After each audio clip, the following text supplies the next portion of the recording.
Bonjour à tous, on se retrouve aujourd'hui pour une nouvelle vidéo achat hebdo.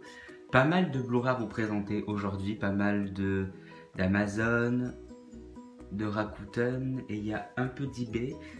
D'autres commandes d'eBay vont pas tarder à arriver, je vais vous l'expliquer au fur et à mesure de la vidéo parce que j'ai fait pas mal d'imports. Donc le premier Blu-ray, donc il y a deux 4K à vous présenter au début. Donc le premier c'est le très connu Star is Born, un de mes films coup de cœur de l'année dernière. Du coup j'attendais qu'il baisse un petit peu de prix pour le choper en 4K parce que je le voulais. Bon, après un 4K à 30 €, je trouve que c'est quand même très excessif, donc j'ai pris un petit peu mon mal à patience, pardon, et je l'ai trouvé du coup aux alentours de entre 15 et 16 €, je crois. Bon, c'est assez raisonnable, surtout que le Blu-ray et le 4K sont présents, donc c'est plutôt cool. Et à l'heure où je vous parle, il y a la nouvelle version qui vient de sortir en Blu-ray, donc la version longue entre guillemets, avec même pas 10 minutes en plus. Donc bon, c'est pareil, peut-être que je l'achèterai à l'occasion, mais pas à 20 € pour une dizaine de minutes de plus du film, c'est un peu dommage. Mais j'ai quand même envie de voir ce que ça donne, cette version longue. En tout cas, voilà, un de mes films coup de cœur, obligé de l'avoir dans la collection. Et ensuite, du coup, je vous parlais d'import, et le premier 4K, c'est celui-ci, donc L'espion qui m'a largué, un film que j'avais passé au cinéma, que j'avais trouvé cool, pas non plus exceptionnel, mais c'était regardable et j'ai envie de me le remater. Et pourquoi pas dans sa version 4K, donc voilà, je l'ai eu à 12 €. Si je dis plus, ouais c'est ça, si je dis pas de bêtises, c'est bien 12 €. Ça valait le coup. Je pense que pas mal de gens le connaissent, ce film. Bon, honnêtement, ça à voir au moins une fois, hein, mais après bon, comme je viens de le dire, c'était pas non plus super, c'est pas non plus, voilà, c'est pas un chef-d'œuvre. Mais bon, on passe un bon moment devant. En tout cas, voilà, donc le premier 4K importé d'eBay, donc enfin sur eBay, pardon, c'est quand même arrivé assez vite. J'en attends d'autres, parce qu'on se rend pas compte, mais les 4K, quand des fois, enfin sur certains imports, même si c'est des Blu-ray 4K qui sont sortis en France, des fois on est gagnant d'une quinzaine, vingtaine d'euros, et j'ai hâte de vous montrer en tout cas ceux qui vont arriver prochainement, comme ça vous allez comprendre pourquoi je dis ça, mais il y a j'ai fait de belles trouvailles, je suis assez content. Voilà pour les 4K.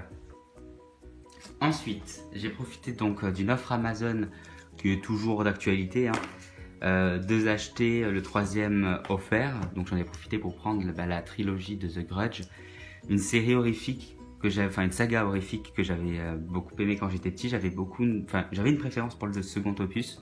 En tout cas voilà, là je les ai toujours pas revus, ils sont toujours sur Blister. Mais je les reverrai peut-être à l'occasion. Je sais pas pour vous quelle saga horrifique d'origine japonaise est votre préférée. En tout cas moi The Grudge est facilement dans le top 3 quoi. Après avec The Ring, enfin il y a quoi, il y a The Ring et il y a quoi d'autre, il y en a plein de films qui ont été américanisés, qui sont à la base japonais. Mais ouais, The Grudge, franchement, j'adore. Donc voilà, du coup, ça faisait 14 € pour les 3, ce qui est totalement raisonnable. Ensuite, une commande Rakuten, avec ce petit film, donc pas méconnu non plus, La Ligue des Gentlemen Extraordinaires avec Sean Connery, que j'avais trouvé plutôt cool quand j'étais petit. Je sais pas s'il a pas mal vieilli, je l'ai pas revu depuis. En tout cas, je le voulais dans la collection, je l'ai eu pour 3 €, donc j'ai pas hésité une seconde. Le second, je pense qu'il est pas si ouf d'après les critiques, mais il faudra que je me fasse mon propre avis dessus. Le Battleship avec Rihanna à 1 €, je crois, donc le steelbook à 1 € on prend, surtout que je le trouve pas si dégueulasse que ça pour ce petit film là. Et ensuite 3 blisterisés, donc c'est toujours le même vendeur. Le premier c'est Paranoia, que j'ai eu à 3 €, je pense que c'est un assez bon prix. Donc c'est un film plus thriller que horreur, donc bon, on pourrait le qualifier de thriller horrifique, pardon, tourné uniquement à l'iPhone si je ne dis pas de bêtises, donc ce qui rajoute, je pense, vraiment un peu plus de réalisme. Donc une jeune femme convaincue d'être harcelée est enfermée contre son gré dans une institution psychiatrique Alors même qu'elle tente de convaincre tout le monde qu'elle est en danger, elle commence à se demander si sa peur est fondée ou le fruit de son imagination. Voilà, donc les amateurs d'horreur de la chaîne, comme je le dis souvent, si vous l'avez vu, dites-moi ce que vous en avez pensé. J'ai hâte de vous lire. Parce que je suis assez curieux de savoir ce que vaut ce film. Ensuite, pour 2 €, j'ai trouvé ce film. Je comprends pas pourquoi il est déjà en aussi bas prix ce film. Parce qu'il est sorti en août dernier au cinéma, donc il est sorti en début d'année, j'imagine, ou en décembre-janvier peut-être. Je sais pas si mes calculs sont bons. Dans le commerce, et de le voir à 2 € sous blister, je me pose des questions sur la qualité du film alors que il a l'air complètement excellent, quoi. Donc bon, 2 €, j'en ai profité et j'ai hâte de le voir, en tout cas celui-là, le Darkest Minds. Et le dernier, Braqueur d'élite, même pas 1 € aussi, donc voilà, c'est vraiment un vendeur qui faisait des bons prix. Et voilà, 3 articles sur les 5 sont quand même sous blister. Donc c'est plutôt cool. J'ai profité aussi d'un prix Amazon sur ce Virgin Suicide, donc de Sofia Coppola. Il me semble que c'est un Blu-ray qui se trouve un peu difficilement, et pourtant là je l'ai trouvé assez facilement. C'est-à-dire que des fois je le vois aux alentours d'une vingtaine d'euros, ce que je trouve un peu cher. Mais bon, après des fois quand c'est des films qu'on va vraiment avoir dans la collection, on n'hésite pas à mettre le prix, mais si des fois on peut les trouver moins chers, pourquoi pas.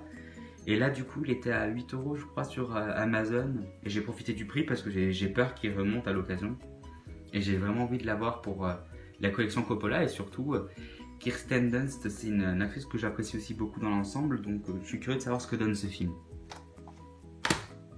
Et ensuite, commande que j'ai reçue aujourd'hui avec 6 petits Blu-ray. Le premier, un thriller, le Spotlight, donc avec Mark Ruffalo, Michael Keaton, entre autres, que j'apprécie beaucoup. Alors, été 2001, à peine nommé rédacteur en chef du Boston Globe, Marty Baron missionne ses journalistes d'investigation pour enquêter sur un curé accusé de pédophilie.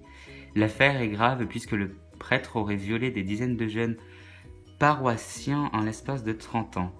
L'enquête révèle que l'Église catholique a protégé pendant des décennies les personnalités religieuses, juridiques et politiques les plus vues de Boston, et déclenche par la suite une vague de révélations dans le monde entier.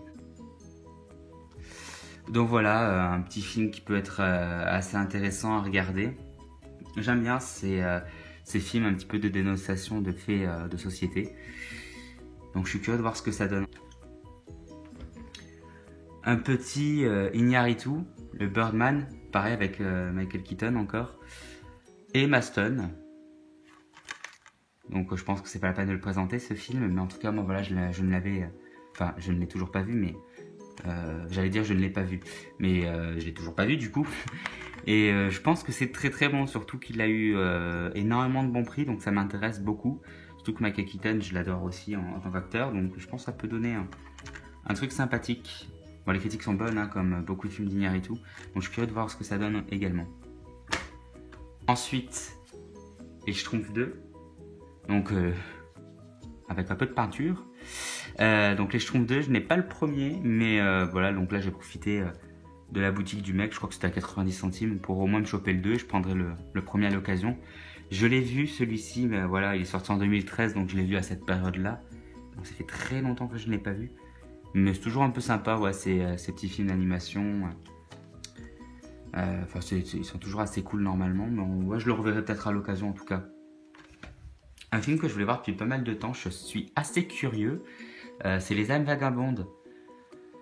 Donc, de Stephenie Meyer, l'auteur de la saga Twilight. Bon, ça c'est pas nouveau. Donc, dans un futur proche, une humaine et une extraterrestre, prisonnières du même corps, se battent pour leur survie, pour ceux qu'elles aiment et pour le sort de la planète. Voilà, donc c'est assez court et assez efficace comme synopsis. Mais ce côté un petit peu de film science-fiction, j'adhère assez facilement. Donc voilà, bon, pour je crois 1 €, on verra, enfin je vais enfin pouvoir voir ce que ça donne. Un film que je ne connaissais pas, qui est du coup je pense coréen, ouais je crois, c'est The Tower. Je sais pas du tout si il vous parle. En tout cas voilà, moi j'ai été assez surpris de pas le connaître ce film, parce que tout ce qui est film un petit peu catastrophe, j'adore beaucoup. Et celui-ci, je n'en ai jamais entendu parler. Alors, est-ce que c'est parce que c'est un film coréen catastrophe et que du coup, je ne m'intéresse pas assez à ce cinéma-là en Corée? Mais franchement, voilà, ça me tente assez. Donc, c'est un hélicoptère, c'est ça? 2 hélicoptères qui heurtent un bâtiment, provoquant une explosion spectaculaire. Enfin, voilà. Donc, je pense que ça va être assez cool. En tout cas, voilà, je pensais qu'il allait y avoir au moins du DTS HD sur un film comme ça. Je vois qu'on va avoir du Dolby Digital. Donc bon, c'est pas si fun, mais bon, je pense que l'immersion sera quand même présente malgré tout. Voilà, The Tower, honnêtement, intéressant. Je pense que ça va être intéressant, mais je ne le connaissais pas et j'en suis encore surpris.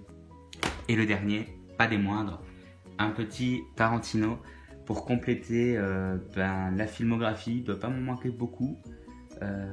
3 ou 4 peut-être au gros maximum pour avoir les 9 films de Tarantino, en tout cas en tant que réalisateur.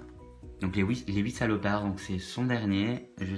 Je sais pas du tout ce qu'il vaut. Je sais que pour beaucoup c'est un super film qui sort un petit peu de la patte qu'on a l'habitude de voir de Tarantino, qui se rapproche aussi un petit peu de Django pour certains. Apparemment, il y a des dialogues super intéressants. Enfin voilà, donc assez un film un peu plus philosophique peut-être, je sais pas du tout. Très curieux de voir ce que ça donne. Je pense que ce sera un des premiers que je vais voir dans tous les films que je vous ai présentés, parce que bon, Tarantino, comme je le dis et répète, c'est un de mes réalisateurs préférés, donc c'est quand même du coup assez étonnant de ne pas avoir vu ce film depuis. Mais c'est celui qui m'intéressait le moins, sa filmo. Donc du coup, c'est pour ça que j'ai pas du tout sauté sur l'occasion de suite. Mais maintenant, ça va être vite fait. Voilà, du coup, pour les petits achats de la semaine. Quelques petits achats assez cool. Je suis assez content d'avoir rentré quelques films dans la collection. N'hésitez pas à lâcher un petit commentaire, le pouce bleu et à vous abonner si ce n'est pas déjà fait. Je vous souhaite à tous une très très bonne journée et puis je vous dis à bientôt. Ciao tout le monde!